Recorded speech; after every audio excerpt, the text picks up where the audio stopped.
Salut les filles! Eh bien, nous nous retrouvons aujourd'hui pour la 14e partie de notre Quilton Mystère Avril Woodfield. Nous faisons aujourd'hui les 4 derniers interblocs.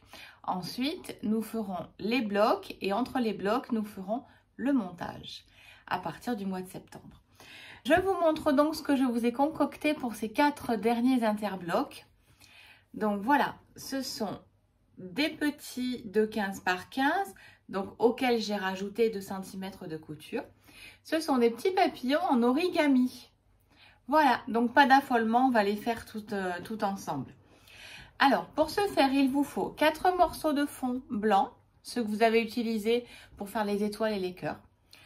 Ensuite, il vous faut 8 rectangles de 11 par 16 cm, couture comprise. Donc des petits rectangles comme ça. Voilà. Et puis c'est tout. Voilà. Allez, on passe sur la planche. Alors, voici mes rectangles. Je les ai mis endroit contre endroit et ensuite j'ai cousu en laissant une petite ouverture. Vous voyez bien là à l'écran, j'ai laissé une toute petite ouverture. On va commencer par cranter les coins pour faire les plus jolis coins possibles. D'accord? Voilà. Voilà. Ensuite, on va le retourner. Donc, moi, je mets un petit tuyau dedans, si j'y arrive.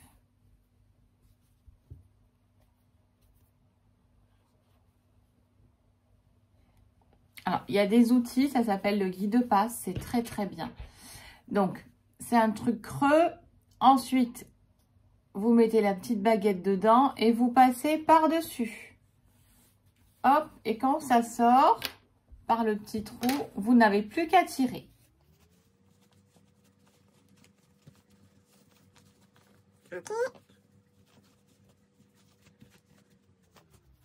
Donc, on retourne tout ça. Et quand tout est bien sorti, on va lui faire les angles. Alors, on y va avec douceur et délicatesse pour faire de jolis angles, d'accord? Je fais le tour. Je fais le tour. Voilà. Je vais là. Et je vais là. Ça marche? Alors, on va lui mettre un petit coup de fer à repasser, d'accord? Et après, on va attaquer le pliage. Le pliage, on peut soit marquer les traits au fer à repasser, soit les marquer avec une roulette. Je vous montrerai, moi j'utilise la roulette. À tout de suite. Voilà, j'ai bien aplati mon tissu. Je le mets le rectangle devant moi. Je le plie une fois. D'accord? Je marque bien les traits. Donc soit vous le faites au fer à repasser. Moi, j'utilise cette petite roulette que je trouve sans sas. Et ensuite, vous le tournez vers vous, vous laissez l'ouverture en bas et vous le pliez comme un livre fermé que vous venez de lire. Donc, vous voyez, toutes les petites ouvertures sont de ce côté. Pareil, on fait au pli. Si vous préférez le faire au fer, vous pouvez le faire au fer. Maintenant qu'on en est là, on va simplement ouvrir l'angle sur le dessus. C'est-à-dire que je vais aligner le pli que je viens de faire ici contre le tissu que je soulève là. Ok. Pareil, je marque. Ok. Lorsque mon angle est comme ça, il me reste l'autre côté. Je le retourne et je vais déplier ce morceau là pour faire pareil que de l'autre côté. Et du coup, mon angle va se former. D'accord? Alors, je mets bien l'un sur l'autre. Je vais l'aider, qu'il prenne bien sa forme de chapeau, qu'il se mette bien au même niveau là. Et ensuite, ça va aller tout seul. J'aligne bien ici. Mon trait, je le fais venir le long des deux traits qu'on voit là.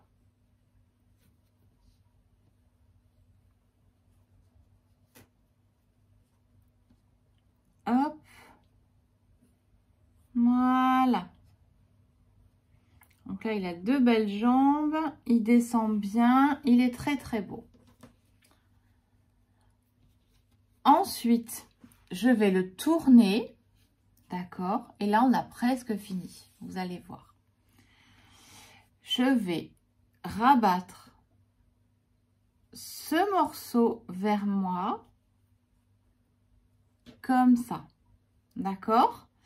Qu'il soit un petit peu en angle. Ok?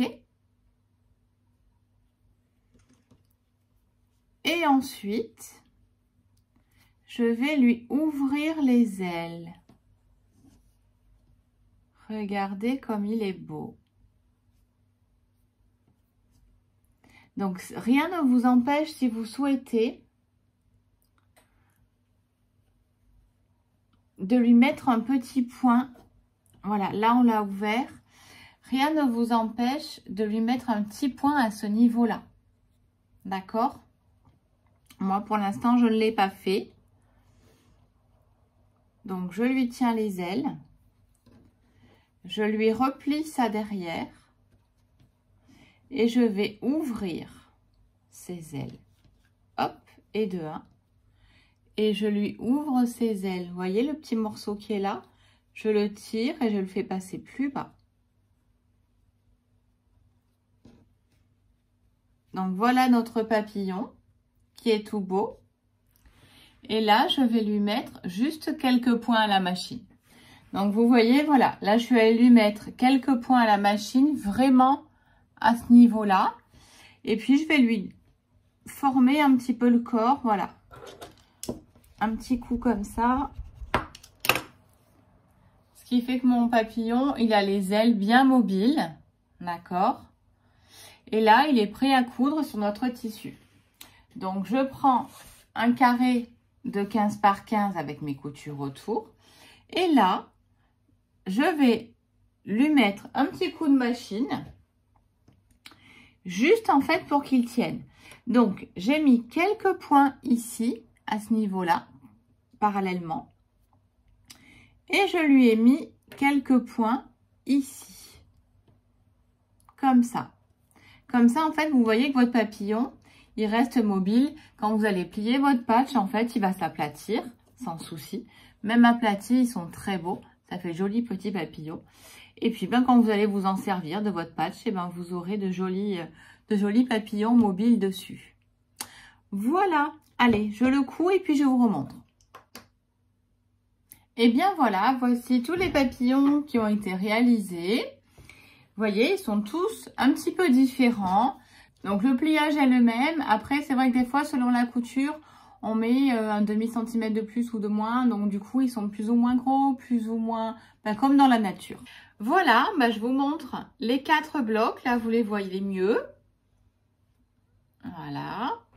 Donc, ils sont tous différents. J'ai fait ça avec des restes qu'on avait. Hein. J'ai mis un morceau de dessous et un morceau de dessus de patch. Et puis, voilà. Ben, écoutez, à vous de laisser libre cours à votre imagination. Et puis, faites voler ces petits papillons. Allez, à dans 15 jours.